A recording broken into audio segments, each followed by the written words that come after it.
Welcome to the Burn Your Mortgage Podcast, a Canadian real estate podcast that shows you how to pay off your mortgage sooner and live well while doing it. Now, here's your host, Sean Cooper. Welcome to the Burn Your Mortgage Podcast. I'm Sean Cooper, and it's great to be back for another episode. On today's show, I'll be talking to Lionel Romain. Lionel Romain is based in Toronto, where he has worked with Kijiji Real Estate for over a decade, helping connect landlords and tenants across Canada. In my interview with Lionel, we discuss what is the Kijiji Canadian Rental Report and why does it exist, insights in the report that could help landlords, and what are potential renters looking for right now. Without further ado, here's my interview with Lionel Romain. Hi Lionel, how are you doing today? Doing great, Sean. Thank you for having me on. Yeah, it's a pleasure to speak with you. You're the first childhood friend that I've ever had on the podcast here, and it's great that we found a topic that we could share together with your employment at Kijiji there. So yes, super excited to talk about a very interesting report you have for renters who are aspiring homeowners, as well as it has some great insight for landlords. So yes, really looking forward to sharing that with the listeners today. Yeah, thanks. It's great to reconnect on something so many years later after initially playing in the sandbox when we were little kids. So I'm looking forward to the conversation as well. Yeah, who would have thought we'd be doing a podcast together one day? Stranger things have happened. That's true. Yeah. Great. Well, yeah, let's jump into things here. So yeah, I had a look at the report and definitely some very interesting insight. Encourage the listeners to check it out. We'll include a link in the show notes here. But yes, maybe you could just tell the listeners a bit about the report. So yeah, what is this report, this wonderful report that we're talking about, and why does it exist? Yeah, of course. Thanks for the question. So yeah, the report we're talking about is the Kijiji Rental Report. We kicked off an iteration of the Kijiji Rental Report in 2023, and it's been getting some pretty good traction through media outlets and as well as on social from kind of both the renters and kind of landlord segments, as well as the just people generally interested in the real estate market. So we've been continuing to produce this report throughout 2023. We did kind of a year in review that we launched in Q1. And the most recent version of this is based on the first 3 months of 2024. So we're looking at all of the rental data that we have on Kijiji from that period. In some cases, we are kind of comparing it to the same period in 2023. Sometimes we're comparing it kind of a year over year view, or maybe just chopping things up and looking at a particular segment of interesting data. So yeah, like as Kijiji's most visited rental place, we have so many data points that we can use to build these interesting stories and just really generate some insights that can hopefully help Canadians maybe save a few bucks or learn a few things about the rental journey, or kind of about how to better market or rent their rental properties to renters.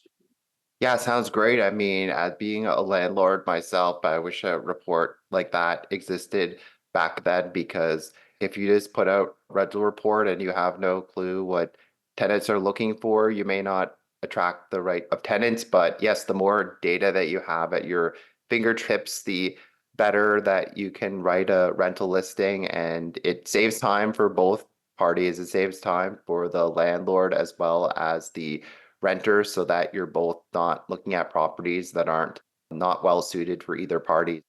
So yeah, I'll be sure to include a link to the rental report for everyone to check it out, and highly recommend that you check it out there. But yeah, we'll be diving into this report because I understand that you have a lot of interesting insights to the report here. So following up on that there, can you share some of the insights in the report that would be interesting to the listeners and might help landlords looking to rent their property in the coming months here? Yeah, of course.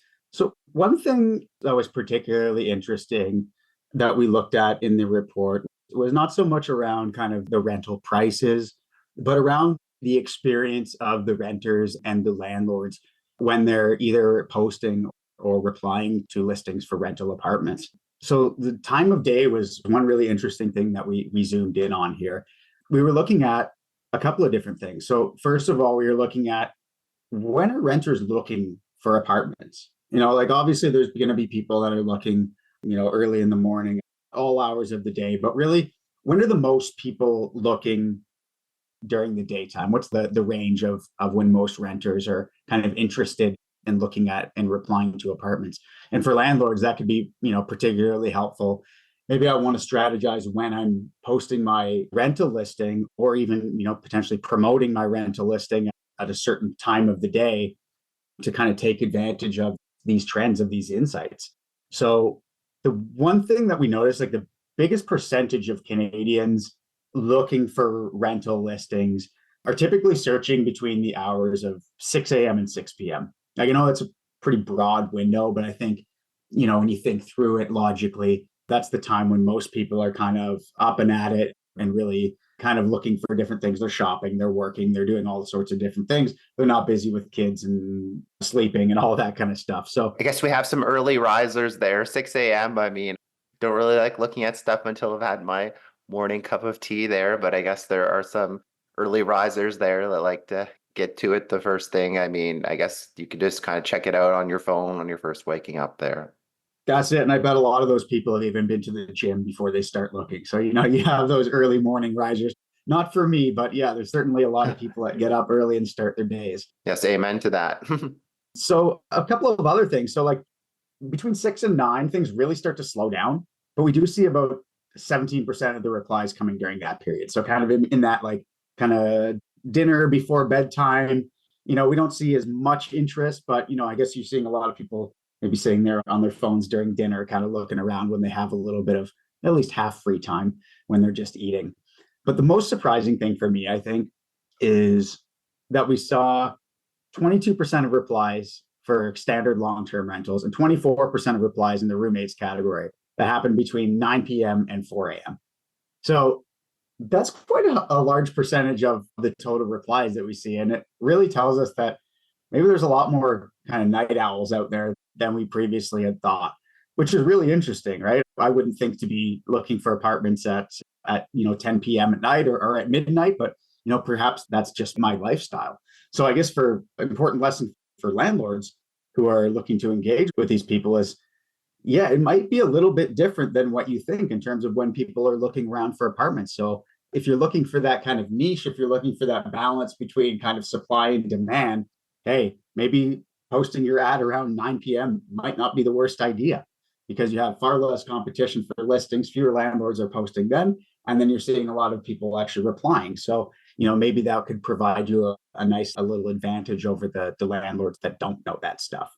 That's great advice. And also, if you're going to be living at the property with the tenant, let's say you're renting out the basement of your primary residence, that can kind of be a clue if you're well suited for each other there. Because, yeah, if you're an early riser and the tenant is a night owl, it may not be the best fit there. So, yeah, I mean, of course, like when somebody messages you, it doesn't necessarily tell the whole story, but yeah, it could definitely give a clue for if you're well suited for each other. Because yeah, like if you're going to be living with the person, some people are quiet people, other people are social people and like to have a lot of guests over and stuff like that. And I find it's helpful when both the tenant and landlord, if they're living together, have a similar lifestyle there. So yeah, that can definitely give you clue into if you have a similar lifestyle and would be a good fit there. Because yeah, you don't want to be waking up early and waking up the tenant, and you don't want to be trying to go to bed early and then the tenant wants to stay up till midnight there. So yeah, definitely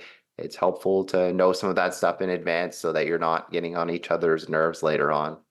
Yeah, absolutely. It's an interesting thing to look at, to consider that demographic of when that person is maybe initially engaging with you around that rental, to give you maybe a little bit of a sneak peek about their lifestyle. So, obviously maybe dig into that a little bit further, because, first impressions can be deceiving. But yeah, it's certainly a good indication of a potential fit right off the bat. Yeah, I wouldn't screen them out solely based on that, but definitely Yeah, have that at the back of your line and maybe ask them a question or two about that. absolutely. But yeah, that's an interesting insight there. I'm sure you have do you have maybe one or two other interesting insights to share from the report? Yeah, I think like just to follow up on the kind of time of day thing, I mentioned that landlords are posting fewer listings in the evening time, but I just wanted to also highlight again, for anyone that's listening, that's a landlord that's, experiencing maybe quite a bit of, competition in that space for trying to get that right tenant, for trying to get that perfect fit for their apartment. That we do notice that the afternoon between kind of 12 p.m. and 6 p.m. seems to be the hot time for posting and promoting rentals. So as a landlord, even if you're like we just discussed, maybe if looking for a tenant that's kind of active in the evening isn't maybe your cup of tea, another nice window to look at is that kind of morning time, at 6 a.m. to noon. And again, we're seeing about 27% of listings posted in that morning time. So if we're looking at, the number of people that are looking during that time versus the number of listings that are being posted at that time, that morning, 6 a.m. to 12 p.m. is probably another nice little sweet spot, similar to what I mentioned, that 9 p.m. to 4 a.m. later. So there's a couple of those little sweet spots where the demand kind of outstrips the supply that you might want to look at if you're trying to time things like that. Wow, that's interesting. Thanks for sharing that there. And yes, I guess with keeping that in mind, if you're going to be renting your own property and you're deciding versus using a realtor to help you with the property, and definitely the realtor can help you with listing the property on Kijiji there. But yeah, I guess you have to ask yourself, do I have the capacity to reply to these messages and reply to phone calls during the day during this peak time? Because if you have a pretty demanding full-time job, that may not be ideal for you. So maybe hiring a realtor might make sense in that case there. So yeah, definitely something to think about. Absolutely, yeah. Great. Is there anything else that you wanted to mention about the report there? That's definitely been some helpful insight so far. Mm-hmm. Sure, yeah. So there's some like really interesting things when you dig into the rental data and kind of maybe look at things from a little bit of a wider scope. Like one of the things that I was interested in when we were looking at this data was like, well, we know about renters and we know about, what they're doing with the rental listings and specifically, but what else are they doing? Like we don't really know that renter in their kind of experience in their kind of rental journey as well as, maybe we would want to as landlord or as renters. So we looked at some data like slightly outside of the rental space. Like when a person is on Kijiji looking for a rental, kind of we asked the question, what else are they looking for? Like what else are they thinking about? So are they considering purchasing? What services are they looking at? Right. And that will give us a little bit more insight about the person and about that kind of rental journey that people are going through. So like one example, which is actually the number one most replied to category by people that are also looking for rentals is furniture.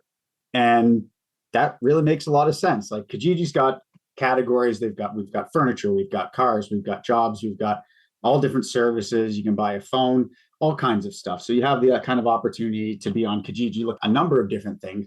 And so what we find is that renters are looking for furniture. It makes a ton of sense, right? You're moving into a new rental and you obviously need to furnish that rental and you're probably staring down a pretty hefty monthly rental price. So one of the things that a lot of Canadians are doing is they're going on Kijiji at the same time, and they're also looking at furniture to help furnish their apartment once they find that new home. And I guess like for landlords, like that may be a particularly interesting insight into people wondering whether or not they should offer their unit as furnished or unfurnished. We know that a lot of people looking for rentals are looking to purchase that furniture. So it may be a nice way to attract that segment of people who are budget conscious and looking for maybe some of that secondhand furniture on Kijiji. Maybe they'd be amicable to a furnished unit and maybe even be a little more attractive to them. That's some interesting insight there. Thanks for sharing that. Because, yeah, maybe some people might not have considered furnishing their unit, but yeah, it seems the report, it's definitely conclusive there that there are a lot of people looking for furnished places. So, yeah, definitely something to consider as a landlord if you're going to be renting out your property there. And yeah, I mean, there's a lot of competition on both sides for the renters as well as the landlords. Like as a renter, you're competing against potential like tenants, other applicants, and as a landlord, you're competing against other landlords listing their property. It's kind of like buying and selling. Like when you sell your property, you're competing against other people selling their property there. So I'm just curious, like in terms of what renters are looking for besides furnished apartments, like do you have any other interesting insight and for somebody that's looking to list their property as a landlord in terms of what renters are looking for so that they can better position and their property so that they're getting the right type of tenants. Do you have any other interesting insights into that, Lionel? Yeah, I think like what would be an interesting thing for landlords to kind of keep in mind is that a lot of, and again, related to this, kind of what else are renters looking at when they're looking for a rental, is they're looking at, and a lot of people know this already, but the data is showing us that a lot of people are also looking at homes for sale. So this same group that's looking for rental apartments is at least considering, you know, the idea of purchasing a home, whether that, may be realistic in the near future or something down the road that they're just looking for a little bit of inspiration. I think landlords keeping that in mind that, oftentimes the ideal outcome for someone is owning their own home. So kind of anything that you can do with your rental to make it feel like an independent home for that renter versus the feeling of just living in someone else's space, I think can make a big difference. And there's ways that you can do that in terms of how maybe the rental is laid out, maybe some of the amenities that are offered, just maybe even some of the ways that you communicate the property to that tenant around, like, hey, it's quiet, it's private, its own outdoor space. So really leaning on some of those things that people are interested in when they're weighing that option between, the ideal of maybe buying a home versus renting a home. Just think about some of those differences and maybe try and incorporate that into your rental and how you communicate that rental. And it may give you a better opportunity to attract, maybe that right kind of tenant that you're looking for. No, that's great advice because, yeah, if you just write a rental listing as a landlord and you have no idea in terms of what the ideal tenant is, you're going to attract all sorts of different tenants, which you may not be well suited for each other. But if you have like a specific tenant in mind, you can really like target the listing towards that tenant. Like if you're looking for somebody that's looking for a backyard, you can mention the spacious backyard and mention, like you said, if you're looking for somebody who is looking for quiet, you could mention that it's in a quiet neighborhood there. So yeah, definitely giving some thought to that and having in mind the ideal tenant ahead of time before you write the rental listing, I find is very helpful. And hey, like there's literally thousands of rental listings on Kijiji, so why not like go on there and see, like when I'm renting my place, I always see like what is being rented in my area, and I don't copy it word for word, but I just see like how they advertise the property, and it kind of gives me some ideas in terms of how I could better write my listing there. So yeah, definitely don't steal from other people's listings, but just see how they're advertising their listings, and that may give you some helpful insight into how you can write your listing better to attract the right type of tenants so that you're well suited for each other and you're not wasting each other's time. Yeah, and again, and pricing as well, right? Pricing is an important factor to make sure that your asking rent is kind of within the range of the affordability of the type of tenant that you're looking for.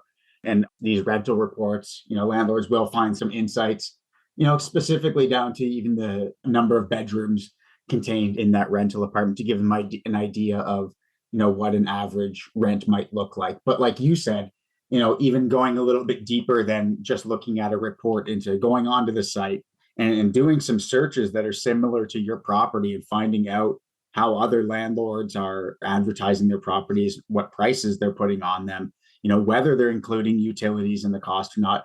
Learning all of those things before you get started and post that rental can really put you in an advantageous place to finding the right kind of tenant. So yeah, that's a great insight, Sean.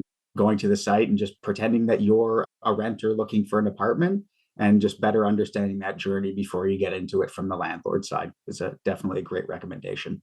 Yeah, I always do that myself there because price is so key. You don't want to price yourself too low and be leaving money on the table, but you don't want to be pricing yourself too high because what will happen is people will view your property and maybe they'll like the property and all that, but they're going to be seeing other properties in the area and they'll think, well, why is your property listed so much more? And the other properties are listed less and I can get the same amount or get even better amenities than your property there. So it's so important to just see what else is listed out there and just make sure your property is competitive, because you may have a very nice rental unit, but the same idea as when you're trying to sell your property, you may have a very nice property, but if you don't price it correctly, then it's just going to sit on the market forever. And you could have spent all this money renovating it and putting all this hard work into making the property look really nice. But if you don't price it correctly, then it's just going to sit there and it's going to be frustrating for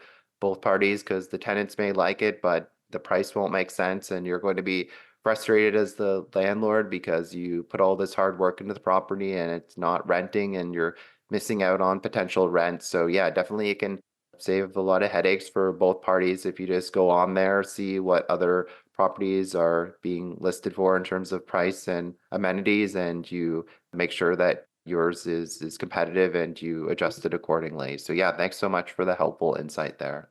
Yeah, of course. It's kind of one of those, like, if you've got it, flaunt it kind of things. And like, that's one additional tip that I would just give to landlords, kind of piggybacking on what you said, is that make sure when you're posting on sites like Kijiji that you consider all of the different amenities that your apartment has or that your rental unit has. And if it does have those, make sure that it's well reflected in the listing itself, right? Whether that be one of the many kind of amenity attributes that we offer on listings on Kijiji, like you can identify whether you offer utilities or just some utilities, pets, no pets, outdoor space, whether there's a yard or a balcony. So making sure that you have all of those amenities that turn into data points on Kijiji that people are looking for. People are selecting those filters, choosing which amenities are most important to them. So by including those in your listing, you're making sure that you are putting your best forward to creating the best fit between the person that's initially replying to your listing and your rental unit itself. So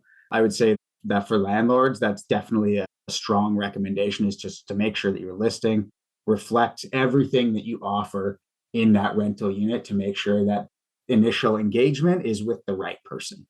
Well, very well said. Well, thank you very much, Lionel, for being on the podcast today. It was a pleasure speaking with you. I appreciate you sharing all of this helpful insight in terms of the report there. And as mentioned, I will link to the report in the show notes, so be sure to check that out there. But yeah, thanks again for being on the podcast, and we'll be sure to do this again in the future here. So yeah, I appreciate your time and insight today. It was a very interesting conversation that we had. Thanks, Sean. I'd be happy to come on again anytime. You just let me know. Thanks. It was a pleasure speaking with you. Thanks for listening to another episode of the Burn Your Mortgage podcast. Besides being a podcast host, I'm also an independent mortgage broker. If you or anyone you know, family, friends, coworkers, or neighbors could ever use any unbiased mortgage advice or a second opinion, feel free to reach out. Email me at Sean, that's SEAN, at burnyourmortgage.ca, or call or text me at 647-867-3711 for a free mortgage consultation. Also, be sure to head on over to www.burnyourmortgage.ca and sign up for my free weekly newsletter. As a small token of my appreciation, you'll be able to download my ultimate mortgage checklist on choosing the perfect mortgage. I look forward to hearing from you and helping you with all your mortgage needs. Once again, thanks for listening. You've been listening to the Burn Your Mortgage podcast. Don't forget to subscribe on iTunes and leave a rating. Until next time, happy mortgage burning.